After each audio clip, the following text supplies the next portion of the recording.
This gold's lying all over the place. Come on, Tom. Take an interest in gaming. You know, if this film had at least one reference to The Happening in it, that's an easy perfect grade right there.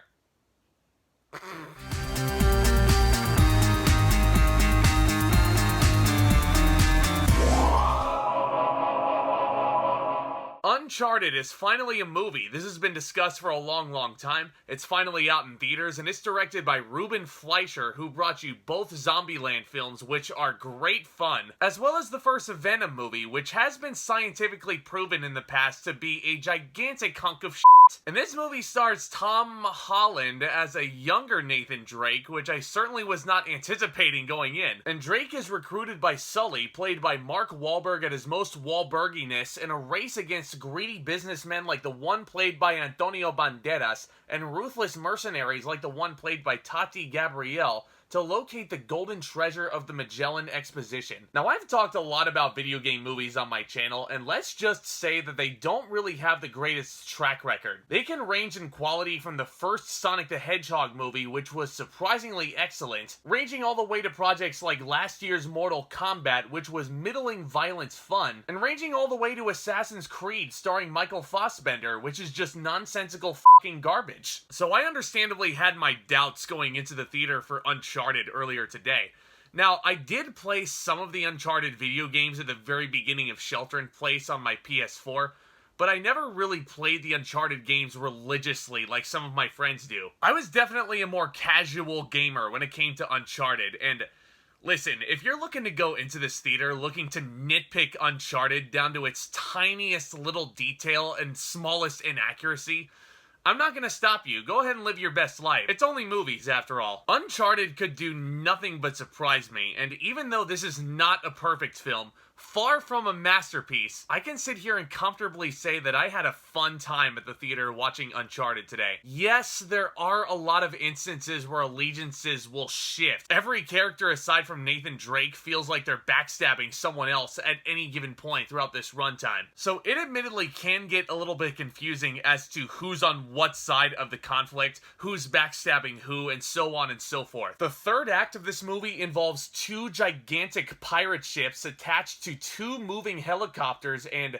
yeah, this is reaching Fast and Furious levels of asinine implausibility. But damn it, much like the rest of this movie, I was really entertained. I'm willing to hold my hand up and admit when Sony at least entertains me for a while. I said that Tom Holland looks a little young to play Nathan Drake right now, but I'll be damned, he really surprised me. He's really turning into one of the most well-rounded actors of our generation. As a lot of fellow YouTubers would say, it certainly feels like he understood the assignment. The stunts he was putting himself through looked nasty as well. And unlike the Spider-Man movies, he's not under a mask. Sure, there may be ridiculous instances where it's CGI Tom Holland instead, but I'm not really able to tell the difference. These stunts all look extremely practical, and you gotta give Tom Holland credit where it's due. This is a gutsy performance from him. And I hate to disappoint you guys who were thinking that you were gonna hear a rant from me today.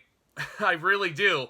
Mark Wahlberg was really entertaining in this film, though. Yes, this is like the most typical Mark Wahlberg role you've seen in a long time, going, what's going on over here, Tom? I get it. He may be miscast as Sully right now, but you also gotta consider that Mark Wahlberg was penciled in to play Nathan Drake years ago when this movie was first in development back in 2008. So I guess for 2022, this was the best way Wahlberg could be involved in the acting department as Sully.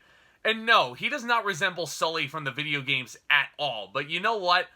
I wanted him to entertain me, and that's exactly what happened. Give them credit. Holland and Wahlberg, despite being allegedly miscast, they have some really great comedic chemistry together. Neither one of them ruined the experience or took me out of the whole ordeal. And I'll also say that Ruben Fleischer as a director can definitely be hit or miss. His movies definitely have its niche audience who are looking for a more casual, fun movie theater experience. His movies usually call for fun action set pieces, good comedy throughout, and maybe even some blatant product placement for things like Papa John's pizza. Yes, there's some really obvious product placement here that really comes off like a Papa John's commercial. The only thing missing was Peyton Manning, but it honestly never got annoying to me. Do you guys remember how Twinkies were a huge thing in Zombieland? And how it got funnier and funnier every time Tallahassee was craving a Twinkie as he was mowing all those undead zombies down? Same idea here. Fortunately, Uncharted is more on the Zombieland level of quality, fun, and absurdity, as opposed to the absurdity of Venom. The way Fleischer directs these action sequences is really fast-paced. The movie in general has a really nice pace to it.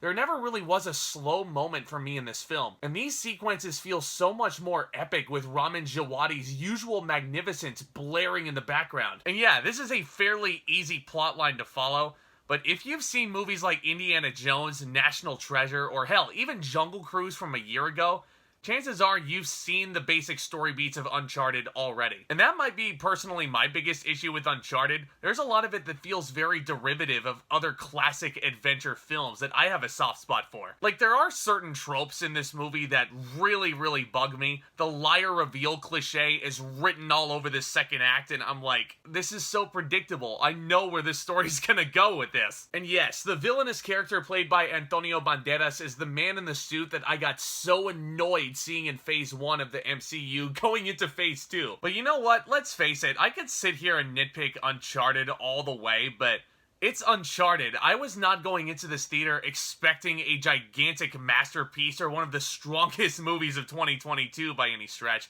I was just looking for some entertainment for a while. And despite the obvious amount of flaws that this movie carries with it, I'm not going to let them hinder my enjoyment of this. This is an extremely entertaining ride from start to finish. It's 2 hours of sick fights, amazing looking stunts, and a fantastic performance from Tom Holland especially. I certainly left the theater a happy camper, guys. I'm going to give Uncharted a B. As far as video game movies go, this is one of the better ones. Obviously far from a masterpiece, but if you want some good old-fashioned adventurous fun while you shove popcorn in your face on the biggest screen possible, this is a good selection. And let me just say also, without spoiling anything, there is a mid-credits sequence that pops up right before the main end credits start rolling.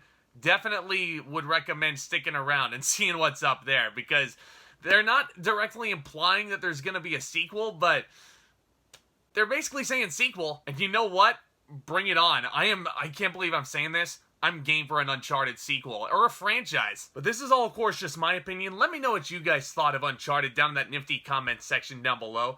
And let me know what your favorite Uncharted game of all time is. As you guys are aware, I love discussing all things film, video games, anything and everything geeky in the entertainment realm. So if this is your first time visiting the channel today, do consider smashing that subscribe button as hard as you possibly can, along with that notification bell right next to it. That way you guys can stay in the loop, and we are oh so very close to 1,000 subscribers. Every little bit helps in rounding that number up at this time. And go ahead and smash that thumbs up button on your way out. Speaking of helpful, that would be tremendous, guys. And stay tuned for more exciting content hitting this channel very soon. Of course, I'll be finishing up my main Harry Potter series going into the end of February in the build-up to Secrets of Dumbledore. Loads of exciting things you can look forward to here on the channel, guys. Y'all are the best. Thank you all again for supporting this channel up to this point. And with all that being said, back talk, commence.